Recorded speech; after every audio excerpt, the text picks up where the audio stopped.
Just as your fingers reach for the light switch, a quiet voice speaks first. Why haven't you started yet? The room is silent. The world outside has gone to sleep, but your mind refuses to. It replays conversations that never happened, mistakes you haven't made, failures that exist only in your imagination. You tell yourself you'll begin tomorrow, but tomorrow becomes next week, and next week quietly becomes another year. Most people think fear steals success, but it doesn't. Success can be rebuilt, money can be earned again, dreams can be chased again. What fear steals is something much quieter and far more precious. It steals your peace of mind, not all at once, a little at a time, until one day you wake up and realize you can't remember the last time you felt truly calm. There was once a young potter who lost hers. She spent an entire year trying to create the perfect bowl, but the bowl that changed her life was never finished. Long ago, in a peaceful village surrounded by green hills and slow-moving rivers, lived a young potter named Mira. Every morning, before the first rays of sunlight touched the rooftops, she unlocked the small workshop her father had built with his own hands. She swept the floor until it was spotless, opened the wooden shutters, lit the old lantern, prepared a fresh piece of clay, then carefully arranged every tool in its place. Anyone passing by the workshop would smile. "Mira is always the first one here," they would say. Even her father watched her with quiet pride. Before leaving for the market each morning, he would place a gentle hand on her shoulder. "The clay is patient," he would tell her. "It can wait." Then he would smile. "But don't spend your whole life waiting for yourself." Mira always smiled back. She watched him walk down the dusty path toward the village. The birds sang above the rooftops. A cool breeze moved through the open windows. It should have been a peaceful moment, but Mira barely noticed any of it. Her eyes stayed fixed on the silent wheel. The clay remained untouched, and another day quietly slipped away. It wasn't that Mira didn't know how to make beautiful pottery. She had learned from her father since she was a little girl. Her hands already knew the work. The problem was her mind. Before her fingers ever touched the clay, her thoughts were already racing ahead. She imagined the perfect bowl, smooth, balanced, flawless. Then, just as quickly, the image changed. The bowl collapsed beneath her hands. A customer picked it up, studied every little flaw, then quietly placed it back on the shelf. Someone laughed. Her father's workshop became empty. The fear felt so real that her hands slowly moved away from the wheel. Instead, she cleaned tools that were already clean, folded cloths that didn't need folding, rearranged shelves that held almost nothing. By sunset, she felt exhausted. Yet there wasn't a single new bowl in the workshop. She went home carrying a tired body and a mind that felt even heavier. At dinner, her father talked about his day at the market. Mira smiled and nodded, but later she couldn't remember a single thing he had said. That night, she lay awake, staring into the darkness. The workshop stayed with her. The wheel that never turned. The bowl she never made. The fear she couldn't escape. Morning arrived, but she never truly rested. Days became weeks, weeks became months, and slowly, the empty shelves became part of the workshop. Almost invisible, almost. One evening, as her father closed the workshop door, his eyes rested on the untouched clay. For a long moment, he said nothing. Then quietly, he picked it up and placed it beside the other abandoned pieces. Mira watched from the doorway. He never looked angry. He never looked disappointed. Somehow, that hurt even more. Because she wasn't afraid of failing. She was afraid that she had stopped trying. The next morning began exactly the same way, until the village square suddenly filled with excitement. Children ran through the streets. Shopkeepers hurried to decorate their windows. Travelers gathered in small groups, whispering to one another. A merchant from the capital had arrived. People said he visited only once each year. They also said he could recognize something valuable long before anyone else could. By tomorrow afternoon, he would be standing inside Mira's workshop, and neither her work nor the peace she had lost would ever be the same again. By the time the merchant arrived at Mira's workshop, the afternoon sun was already beginning to disappear behind the hills. The entire village had been talking about him. Some people said he could recognize a true craftsperson with just one glance. Others said he cared less about the finished work and more about the hands and heart behind it. No one really knew which story was true. Mira only knew one thing: her shelves were almost empty. She wiped the same wooden counter again, then again. She adjusted a bowl that was already perfectly straight, anything to keep her hands busy, anything to avoid looking at the empty spaces around her. Then, footsteps stopped outside the workshop. The merchant stepped inside. He wasn't what Mira expected. He didn't wear expensive clothes. His traveling cloak was covered in dust. His boots were worn from years on the road. He looked less like a wealthy buyer and more like someone who had spent his life searching for something. He greeted Mira's father warmly. Then he slowly began looking around. He wasn't rushed. He picked up each bowl carefully, turned it in his hands, studied the shape, felt the texture. Sometimes he smiled. Sometimes he simply nodded, but he never explained what he was thinking. And somehow, that silence made Mira even more nervous. Then his eyes moved toward the empty shelves. He stared at them for a moment longer than the finished bowls, until finally he noticed something hidden in the corner. Behind a folded cloth sat an unfinished bowl. The clay had dried around the edges. The shape was uneven. The rim leaned slightly to one side. It was the bowl Mira had abandoned almost a year ago. The merchant walked over and carefully lifted it.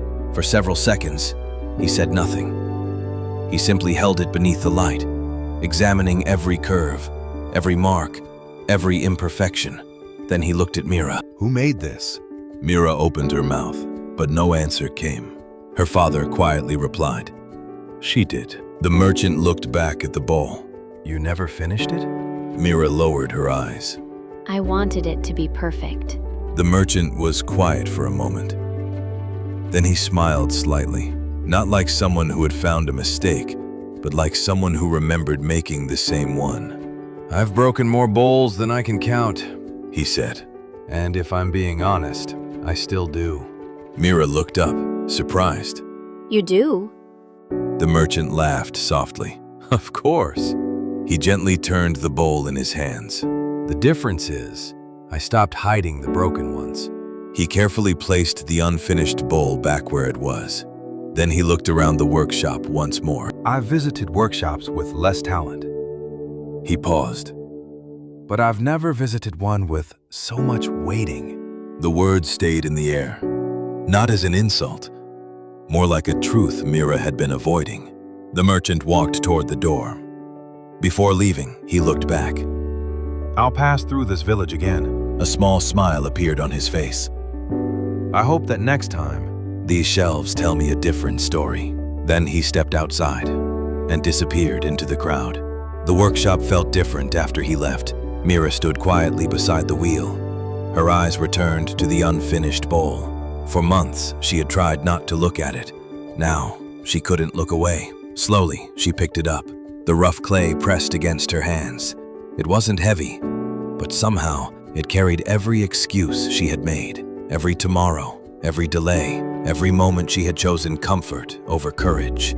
She walked toward the wastebasket. If I can't finish this, she whispered. Maybe I never should have started. Her fingers loosened. The bowl slipped, but before it could fall, another pair of hands caught it. Her father. He didn't lecture her. He didn't tell her what to do. He simply looked at the bowl. Then he walked across the workshop, placed it on the highest shelf, where she would see it every single day. Mira watched him. Why? Her father brushed away the dust from his hands. Because unfinished, he said softly, is not the same as worthless. Then he picked up the lantern, turned toward the door, and left. That night, Mira stayed alone in the workshop. Moonlight entered through the windows. The village outside was silent. Her eyes remained fixed on the unfinished bowl. For years, she had seen it as proof that she had failed. But tonight, something felt different. Maybe it wasn't proof that she had failed.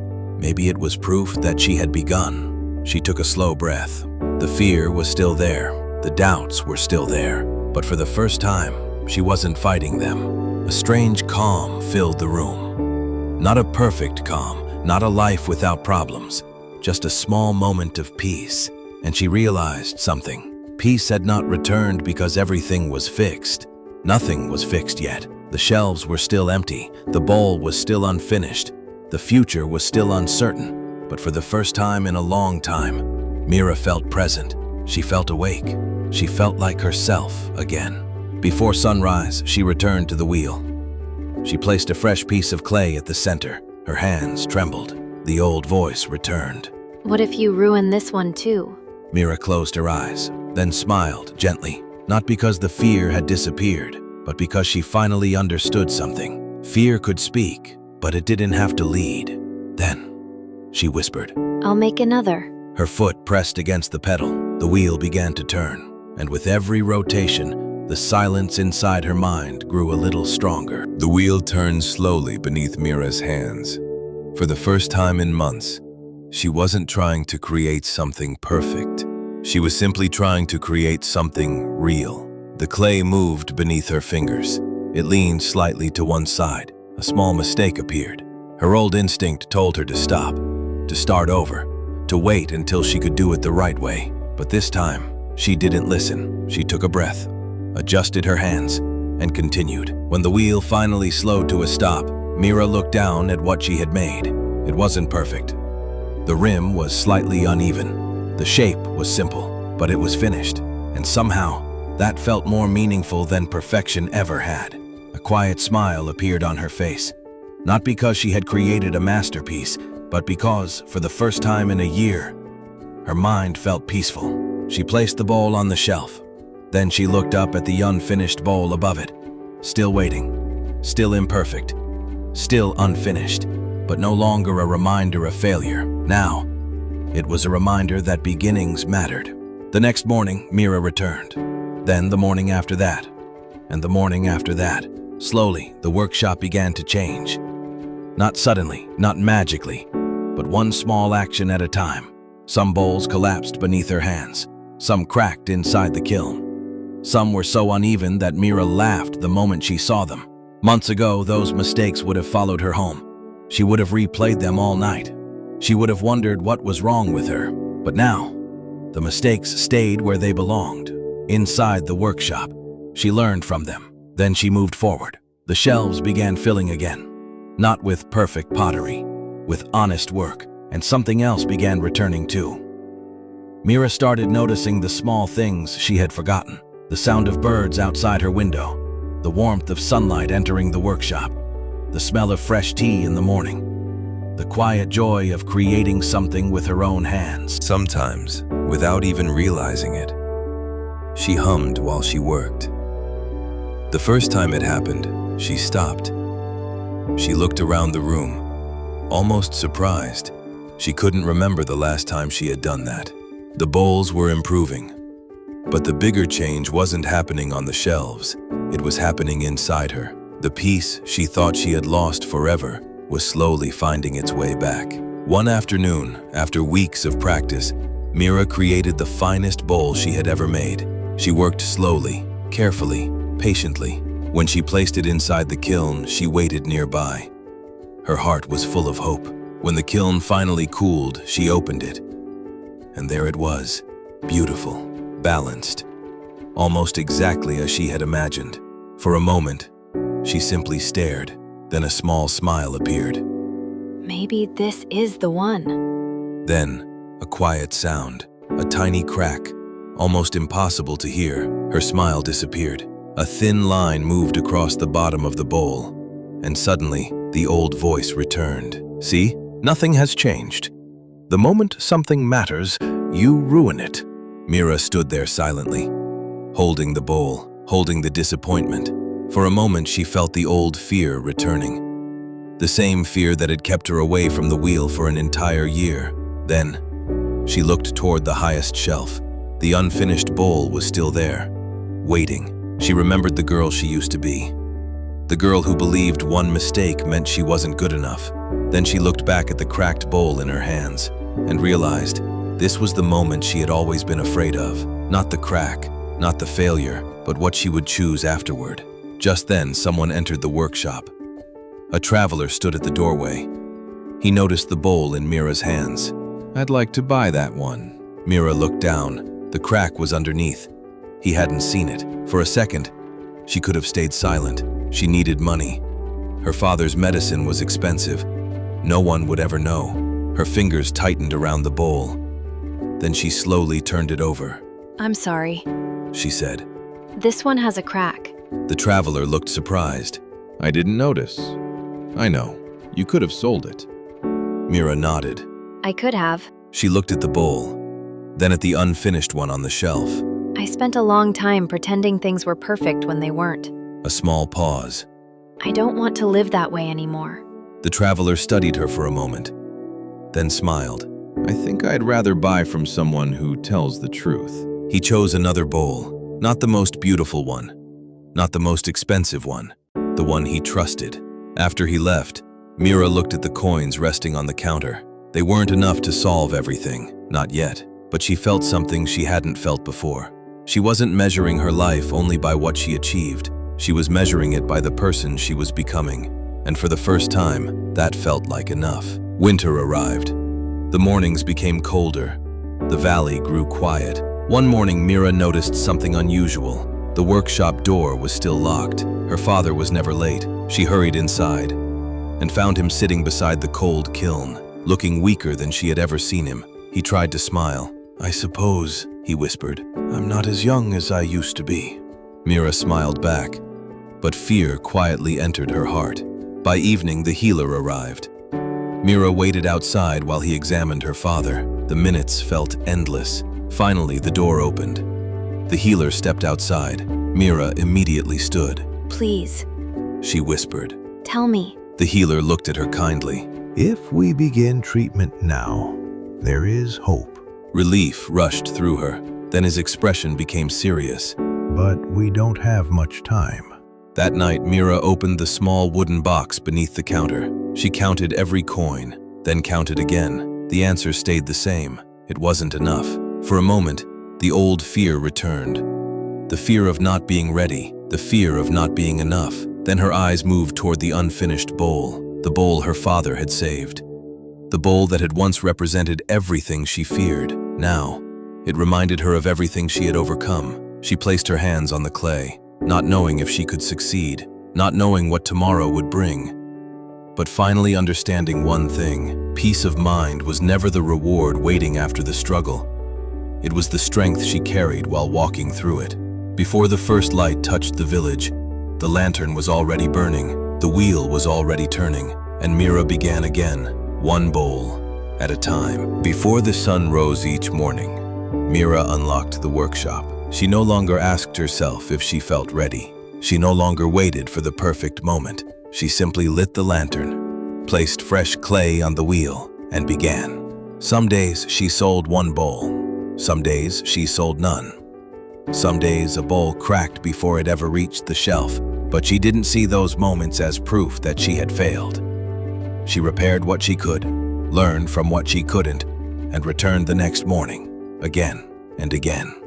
Without realizing it, she had become the person she had spent an entire year waiting to become. One coin at a time, the small wooden box beneath the counter grew heavier, until one cold morning, Mira finally carried enough money to the healer. She placed the small cloth pouch into his hands. The healer looked at her with a gentle smile. You were just in time. Those words stayed with her long after he walked away. Her father slowly began to recover. Not overnight, not all at once, but little by little. Each day he spent a little more time inside the workshop, until one quiet afternoon, he sat beside his old wheel again. He placed his hands on the clay. Mira looked over. Their eyes met. Neither of them spoke. They didn't need to. The sound of two wheels turning side by side said everything. And for the first time in longer than she could remember, the workshop felt whole again. Not because everything had become perfect, but because they were together and peace had returned. Spring arrived. The snow melted from the hills. Wildflowers returned to the valley. The village roads filled with travelers once again. Then, almost exactly 1 year after his first visit, the merchant returned. He stepped inside Mira's workshop, stopped, looked around, and smiled. This place feels different. Mira smiled back. It is. The merchant slowly walked along the shelves. He picked up one bowl, then another. He studied each one carefully. This time the shelves were full, but they weren't filled with perfect bowls. They were filled with honest ones. Each piece carried a small reminder of the hands that shaped it. A slightly uneven edge, a tiny mark beneath the glaze, a curve that could only come from a human touch. The merchant picked up one bowl and looked at Mira. I suppose this was your first. Mira laughed softly. Oh no. My first one was much worse. The merchant smiled. I was hoping you'd say that. He placed it back gently, then continued choosing. Not the most flawless bowls, the ones with the most character. When he finished packing, only one bowl remained. The unfinished bowl, still sitting on the highest shelf. The merchant looked up. You never finished it. Mira followed his eyes. No. And you never will? She looked at it for a long moment, then smiled. I don't think I should. Before the merchant could ask why, Mira's father quietly walked over. He reached up and carefully lifted the unfinished bowl. A layer of dust rested on its surface. He brushed it away gently. Then he placed it beside Mira's newest creation. One unfinished, one complete. The entire workshop became silent. For a moment, her father simply looked at both bowls. Then he spoke. When Mira was young, she believed this bowl was proof that she had failed. He shook his head gently. But it was never that. He looked at his daughter. I kept it because one day you would forget something. Mira looked at him. Forget what? A soft smile appeared on his face. The bravest day of your life.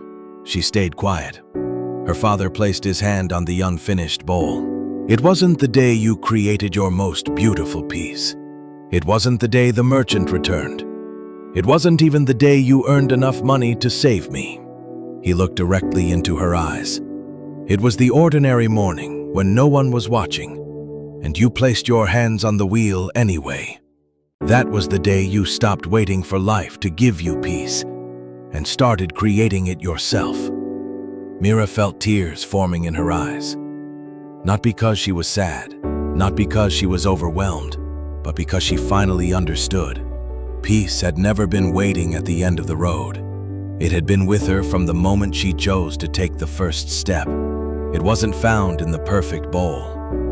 It wasn't found in the merchant's approval. It wasn't even found in success. It was found in the quiet courage to begin. She gently picked up the unfinished bowl. The rough edges no longer looked like flaws. They looked like memories. They looked like the place where everything changed. With great care, she placed it back on the highest shelf, exactly where it belonged. The merchant closed the last wooden crate. There are finer bowls in the capital, he said, but very few carry peace in the hands that shape them. He smiled, and people can feel the difference. He nodded to Mira, then stepped out into the warm spring sunlight. Maybe your bowl isn't made of clay. Maybe it's the book you've always wanted to write, the business you've been afraid to start, the conversation you've been avoiding, or the dream you've quietly carried for years. Maybe you've been waiting for fear to disappear before you begin, but maybe that's exactly why peace has felt so far away. Because peace of mind doesn't arrive after life becomes perfect. It arrives when you stop fighting yourself and take one honest step forward, even when you're uncertain, even when your hands are shaking, even when you don't know exactly where the path leads. So tonight, when that quiet voice asks, "Why haven't you started yet?" don't answer with another promise. Answer with action. Write one sentence. Make one phone call. Take one small step. Shape your own first bowl. It doesn't have to be perfect. It only has to be real. Because peace of mind isn't waiting for you at the finish line. It begins the moment you choose courage over fear. If this story stayed with you, Share it with someone who may need this reminder today. And if you want more quiet stories that help you slow down, reflect, and find more peace in everyday life, consider subscribing to Vin Whispers. Until next time, take care of your mind and keep turning your wheel.